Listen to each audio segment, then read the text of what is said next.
안녕하세요. MI브 크리스피입니다. 이번 시간엔 아날로그 투 디지털 컨버터 ADC에 대해서 설명드리겠습니다. ADC는 아날로그 신호를 디지털 값으로 변환하는 장치이고 외부에서 입력된 아날로그 전압을 몇 단계로 쪼개서 디지털화시키는 장치라고 이해하시면 될 것 같습니다. ADC에서는 몇 볼트의 전압을 몇 단계로 쪼개는지가 중요한 파라미터인데 이때 이 전압을 레퍼런스 전압이라고 하고요. 쪼갤 수 있는 단계를 ADC 레졸루션이라고 표현합니다. 특히 쪼개는 단계가 ADC의 성능을 좌우한다고도 볼 수 있겠죠. 레퍼런스 전압은 외부에서 넣어줄 수 있고요. 보통은 칩의 동작 전압을 레퍼런스 전압으로 같이 사용하는데 STM32F4 같은 경우는 3.3V가 칩의 동작 전압이니까 그 3.3V를 역시 레퍼런스 전압으로 주로 사용합니다. 네, 그래서 이 그림을 보면서 좀 설명드리자면 STM에서는 레퍼런스 전압인 3.3V를 12비트인 4096단계로 쪼개서 디지털화 시킬 수 있고요. 그래서 ADC의 결과는 0부터 4095까지의 값을 가질 수 있는데 과연 이 숫자가 몇 볼트의 전압을 의미하는지는 한번 계산해 볼 필요가 있겠죠. 그래서 간단히 예를 들면 ADC의 결과가 1500이 나왔다면 우선 ADC 1당 전압은 레퍼런스 전압을 비트 레졸루션으로 나눈 3.3V 나누기 4096단계 해서 ADC 1당 전압은 0.806mV가 되고요. 그게 1당 전압이니까 결과가 1500이 나왔다면 그 1당 전압 곱하기 1500 해주면 되겠죠. 그래서 결과는 1.209V가 됩니다. 그래서 ADC의 결과가 이렇게 1500이 측정이 됐다면 입력된 전압은 1.209V라고 생각하면 되겠죠. 아날로그 출력형 센서 같은 경우에는 이렇게 전압으로 환산해서 센서 값의 의미를 계산해 줘야 됐는데 근데 요새는 대부분의 센서들이 디지털 출력을 지원을 해서 이제 ADC는 잘 많이 사용되진 않는 기능이 된 것 같아요. 끼케야 가변 저항 값 받아서 이게 얼마나 돌아갔는지 그런 거 계산하는데 사용되죠. 자, 그래서 STM32F4에는 ADC가 크게 이렇게 1, 2, 3, 3개 채널이 있고요. ADC1은 하위 채널이 16개가 있고 ADC2도 16개 하위 채널, ADC3은 8개 하위 채널이 있습니다. 그래서 총 40개의 ADC를 사용할 수 있느냐 그건 아니고요. 각각 하위 채널들은 이렇게 같은 핀을 공유해서 사용하기 때문에 물리적으로는 사용할 수 있는 ADC 핀은 16개입니다. 그리고 이제 DMA에 대해서 조금 더 설명을 드릴 건데 자, 우선 DMA는 다이렉트 메모리 액세스의 약자고요. 특정 메모리에 데이터를 저장할 때 혹은 복사할 때 코드를 작성할 필요 없이 몇 가지 설정만 해주면 그 후부터는 자동으로 그 메모리에 데이터가 복사되도록 할 수 있는 기능입니다. 그래서 이제 ADC랑 예로 좀 같이 들어드리면 이제 예전에 DMA를 사용하지 않는 방식으로 ADC를 했다면 이렇게 ADC의 결과를 저장할 변수를 하나 만들고 그 다음에 AD 변환을 시작하고 그 결과를 저의 선언한 변수에 저장하고 또 다른 채널 AD 변환하고 그 결과를 변수에 이렇게 저장하는 이런 식으로 아마 코드 작성을 할 겁니다. 그러면 ADC 변환하고 그 변환 결과를 이곳에 복사하는데 또 얼마간의 CPU에 클럭이 소모가 되겠죠. 근데 DMA 방식을 사용하면 우선 DMA는 AD 변환이 완료되면 그 ADC의 결과를 DMA 컨트롤러라는 이 장치가 자동으로 우리가 생성한 변수에 저장을 해주는 그런 기능을 합니다. 그래서 이제 변수는 똑같이 이렇게 선언을 하고요. 그리고 DMA 컨트롤러에 관련된 몇 가지 초기화 설정을 해주면 그 후부터는 ADC 변환이 완료되면 우리가 선언한 변수에 각각 이렇게 저장이 되는데 이런 식으로 코드를 작성해서 저장하는 게 아니고 DMA 컨트롤러가 AD 변환이 완료되면 차곡차곡 이렇게 인덱스를 바꿔가면서 저장을 시켜줄 수 있는 그런 기능입니다. 그래서 이 방식을 페리페럴 투 메모리 방식이라고 하고요. 여기서 말하는 페리페럴은 ADC나 혹은 기타 STM 내부에 있는 칩의 기능을 의미하고 그리고 여기서 또 의미하는 메모리는 우리가 선언한 변수가 될 겁니다.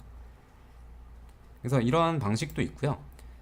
메모리 투 페리페럴 방식도 있고, 그러면 이제 데이터의 흐름 방향이 이렇게 바뀌겠죠. 그리고 메모리 투 메모리 이런 것도 있습니다. 네.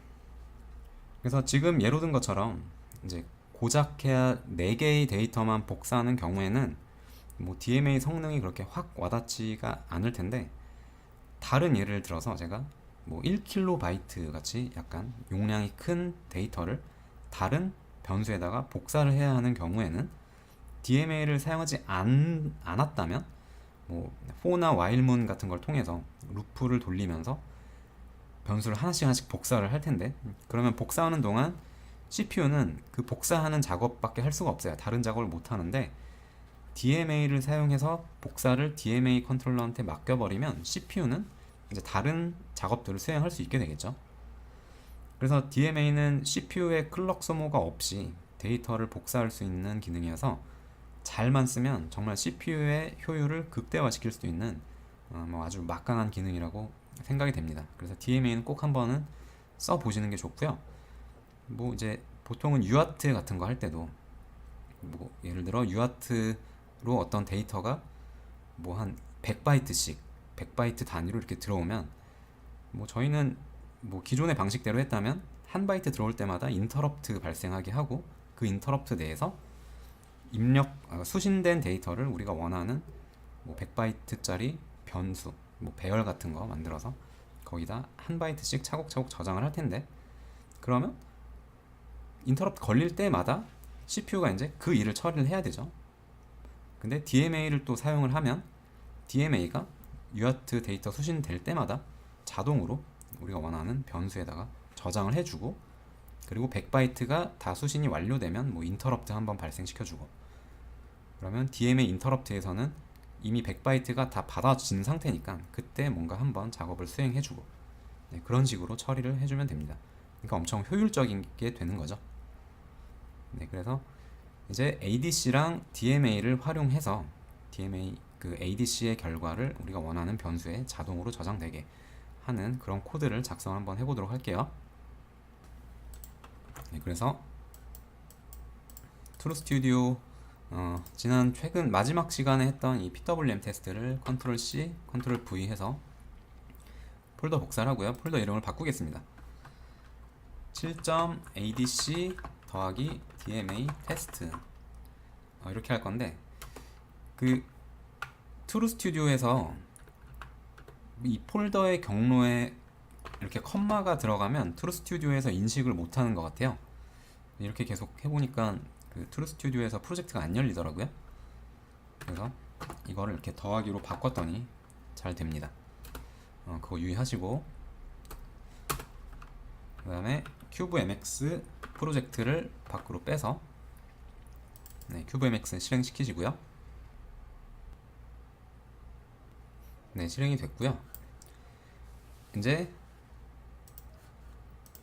보드를 보시면 이 보드상에는 ADC를 통해서 이제 값을 받아올 수 있는 게 가변 저항이 이렇게 3개가 있고요. 포텐시오미터죠. 그리고 그 오른쪽에 CDS, 빛의 세기에 따라서 저항이 변하는 그 소자가 이렇게 달려 있습니다. 그래서 총 4개의 ADC 변환을 할 거고요. 각각 이게 C포트 0번, C포트 2번, C포트 3번, B포트 1번 이렇게 되어 있습니다. 다시 이 표를 보시면 맨 왼쪽 가변 저항부터 C포트 0번이니까 ADC 10번 채널, 그리고 C포트 2번 ADC 12번 채널, 그리고 C포트 3번 ADC 13번 채널, 그리고 B포트 1번 ADC 9번 채널 이렇게 있네요. 그리고 ADC 1, 2 중에 뭘 사용하셔도 되는데 3은 사용할 수가 없죠. 왜냐면 3은 이 B포트 1번은 ADC 3으로 사용할 수 없습니다. 근데 ADC 1로 통일해서 다 ADC 1로 사용하는 코드로 작성해 보도록 할게요. 자, 그래서 이제 이 큐브MX에서 ADC 1 이거 확장하시고 9, 10, 12, 13 이렇게 활성화 시켜주면 되겠죠. 그러면 각각 활성화된 핀들이 이렇게 지금 ADC 입력으로 바뀌었습니다. 이렇게 있죠. 네, 우선 ADC 초기 설정 이렇게 하고, 뭐 클럭에서는 바꿀 건 없고요. 컨피규레이션 탭에서 ADC로 들어가 보겠습니다. 자, ADC 파라미터 세팅인데, ADC 모드는 인디펜던트 모드고요. 그리고 클럭 프리스케일러라고 되어 있는데, 이거는 ADC 변환을 할 때 그때 CPU의 클럭이 몇 사이클이 필요하다라는 게 데이터 시트에 명시가 되어 있어요. 그리고 그 이제 CPU 클럭 사이클은 이게 또 뭐 AHB냐 뭐 APB냐 그런 거에 따라 달라질 거고, 근데 그 CPU 클럭을 몇으로 나눠서 사용할 거냐. 근데 2는 사용할 수가 없네요. 그리고 기본이 4입니다. 자, 4로 하겠습니다. 그리고 비트 레졸루션은 최대 12비트고, 그리고 10비트, 8비트, 6비트 중에 하나 선택해서 사용할 수 있죠. 12비트로 하면 ADC 클럭 사이클이 15개 필요하고, 이제 6비트로 한 경우 ADC 클럭이 9개의 사이클이 필요하다, 그런 말이 있죠. 그래서 12비트로 하겠습니다. 그리고 데이터 얼라이먼트는 ADC 변환 결과가 12비트이기 때문에 이제 16비트의 레지스터에 변환 결과가 저장이 될 텐데, 그거를 우측 정렬해서 저장할 건지 아니면 좌측 정렬해서 저장할 건지. 근데 보통 우측 정렬해서 사용하죠. 자, 우측 정렬로 하고요. 그리고 스캔 컨버전 모드는 이네이블 이렇게 해주시고, 이게 의미하는 거는 ADC 채널이 여러 개 있잖아요. 이렇게 하위 채널이 여러 개 있는데, 지금 제가 9, 10, 12, 13 이렇게 사용하기로 했는데, 스캔 모드는 하나씩 다 순차적으로 할 거냐, 뭐 그렇게 이해하시면 될 것 같습니다. 그래서 한번 ADC 시작하면 4개가 자동으로 따다다닥 된다, 뭐 그렇게 이해하시면 되고요. 그리고 컨티뉴어스 컨버전 모드는 그렇게 해서 ADC 변환 4개가 끝나면 새로 다시 4개를 할 거냐, 그러니까 계속 연속적으로 ADC를 자동적으로 변환할 거냐라는 말이죠. 네, 그래서 이것도 이네이블 시킵니다. 그리고 DMA Continuous Request 이게 있는데, 이거 이네이블 시켜야겠죠. 이제 DMA를 사용할 거면 이걸 이네이블 시켜줘야 됩니다. 뭐 이거는 이제 바꿀 건 없고요. 그리고 넘버 오브 컨버전에서 ADC 몇 개를 변환할 거냐, 4개죠. 자, 이렇게 4로 바꿔주시고, 그 다음에 이거 바꿀 거 없고요. 그리고 이것도 바꿀 거 없고, 밑으로 내리시면 이제 랭크가 4개가 생겼는데, 이게 ADC 변환을 4개 할 거니까 이렇게 랭크가 4개가 생긴 거고요. 이제 ADC 변환 순서를 결정하는 겁니다. 자, 그래서 이걸 확장해서 보시면, 자, 첫 번째로 ADC 변환할 게 ADC 몇 번 채널이냐 이건데, 아까 그랬죠? 여기서부터 ADC 10, 12, 13, 9입니다. 이 순서대로 변환을 하겠습니다. 그래서 첫 번째는 10, 그리고 샘플 타임은 ADC 변환하는데 몇 개의 CPU 사이클을 사용할 거냐. 근데 여기 이런 말이 있죠. 아까 12비트로 할 경우는 15개 클럭 사이클이 필요하다. 그래서 15사이클 이상으로 해주는 게 좋습니다. 저는 84로 할게요. 이걸 여기에 있는 이 15보다 낮게 하면은 ADC 변환의 결과가 노이즈가 탄다거나 아니면 다음 채널에 영향을 미칠 수도 있어요. 그래서 이 샘플링 타임은 약간 넉넉하게 해주시는 게 좋고, 그렇다고 막 무한정 키워버리면, 이게 480K 해버리면 이제 변환하는데 속도가 조금 늦어지겠죠. 하여튼 그런 의미고, 그 다음 2번 두 번째로 AD 변환할 거는 12번 역시 84사이클. 네, 세 번째 ADC는 13번 역시 84사이클. 그리고 마지막 ADC는 9번. 네, 이게 CDS죠. 이것도 역시 84사이클 이렇게 하겠습니다. 이렇게 해서 ADC 관련된 설정은 끝이고요.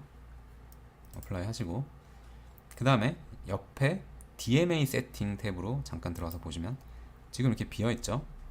여기에 add 해서 이걸 눌러주시면 이게 하나가 추가가 됐는데 ADC 1 선택할 수 있게 되어 있고요. 이걸 선택하시고 그러면 이렇게 내용들이 찾는데 페리페럴 투 메모리 이렇게 되어 있죠. 네.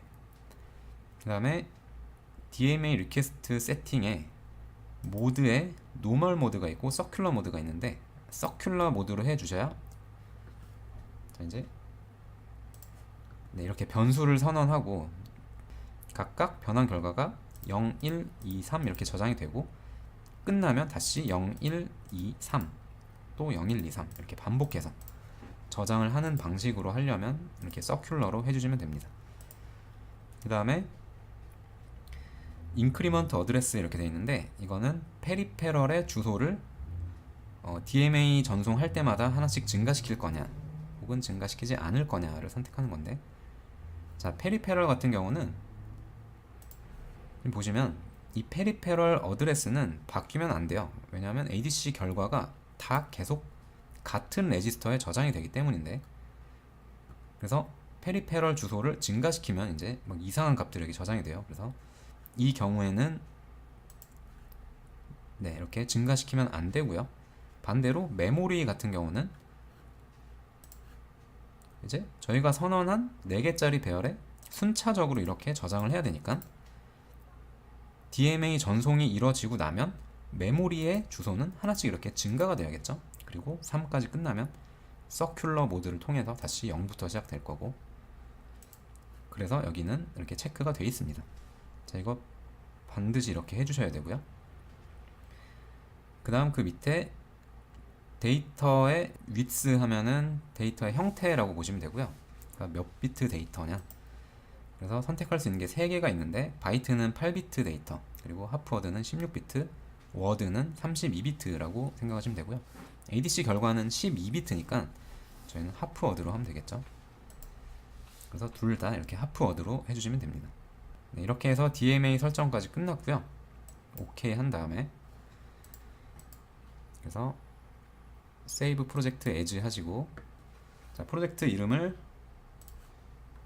지금 생성한 이 폴더 이름으로 이렇게 해주시고 뭐 딴 거 역시 건드릴 거 없죠. 그리고 지금 같은 경우는 DMA 인터럽트를 안 써요. 왜냐하면 자동적으로 네, 변환 결과가 배열에 계속 리프레시 되면서 저장이 되기 때문에 네, 그래서 OK 하시고 네, 코드 생성하겠습니다.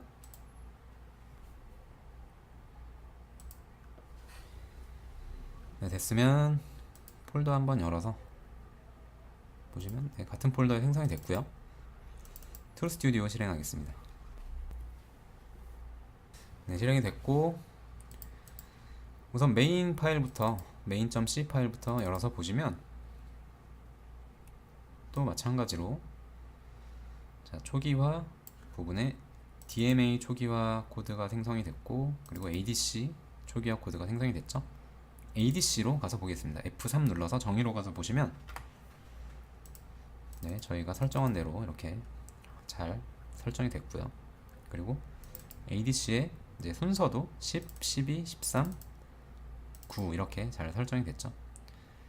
그리고 밑으로 가서 보시면 각각 ADC 입력받을 핀들의 초기화 설정이 있고 그 다음 밑에 DMA 관련된 초기화 부분이 또 있습니다. 네, 역시 뭐 다 저희가 설정한 대로 잘 코드 생성이 됐네요. 자 그러면 이제 메인으로 다시 오셔서 이렇게 이제 빌드하면 바로 ADC가 되는 게 아니고 코드를 하나 또 호출해 줘야 되는데 함수를 무슨 함수냐면 자 드라이버에 할 드라이버 소스에 할 adc.c 파일을 열어서 보시면 자 우측에 함수 목록 중에 할 adc start dma라는 네, 이런 함수가 있습니다. 이 함수를 메인에서 한번 호출해 줘야 돼요. 자 이거 복사해서 메인에 네, 여기서 호출해 주겠습니다. 자, 이 함수는 매개 변수가 이렇게 3개가 있는데 첫 번째 매개 변수는 ADC 관련된 초기화 그 구조체의 포인터네요. 그래서 주소하고 HADC 하고 저희는 ADC 1번 채널을 할 거니까 1 이렇게 해주시고 그 다음에 두 번째는 이제 ADC의 변환 결과를 저장할 변수의 주소를 넣어주시면 됩니다. 자, 변수 아직 선언 안 했지만 선언했다고 치고 ADC 밸류 이렇게 하겠습니다. 그리고 배열로 만들 거니까 자, 이렇게 주소로 전달해 주면 되고요. 그 다음에 ADC를 몇 개 할 거냐, 4개 이렇게 작성해 주면 되겠죠. 자, 그 다음에 이 변수를 여기서 선언해 주겠습니다. 변수는 uint 16t 그리고 4개짜리 배열로 이렇게 선언해 주면 되겠죠. 네, 됐고요. 이제 이 프로그램을 다운로드하면 이 함수가 실행되면 그때부터 ADC가 자동적으로 변환이 이뤄지고 그 변환의 결과가 이 배열에 각각 0, 1, 2, 3 인덱스의 순서대로 저장이 될 겁니다. 그래서 한번 그 변환이 잘 됐는지 결과를 한번 출력을 해봐야겠죠. 네, 캐릭터 LCD로 한번 출력해 보도록 할게요. 자, while문은 이렇게 지우고, 네, 우선 sprintf 가지고 str 이렇게 하신 다음에 %4d 띄고 %4d 이렇게 해주시고, ADC의 value에 0번 인덱스, 그 다음에 ADC value에 1번 인덱스. 자, 이렇게 문자열로 저장을 하고 이거를 캐릭터 LCD에 이렇게 출력해주면 되겠죠. 0, 0, str. 이렇게 해서 2개의 ADC 결과를 출력을 했고, 그 밑에 줄에 나머지 2개의 ADC도 출력을 해보겠습니다. 자, 이렇게 하면 되고요. 그 다음에 이 타이머 2번이 예전에 부저했던 거라 이걸 주석으로 막겠습니다. 그럼 부저가 계속 울려서. 네, 이렇게 해서 우선 ADC의 결과가 캐릭터 LCD에 잘 출력되는지 확인해 볼게요. 빌드 하겠습니다.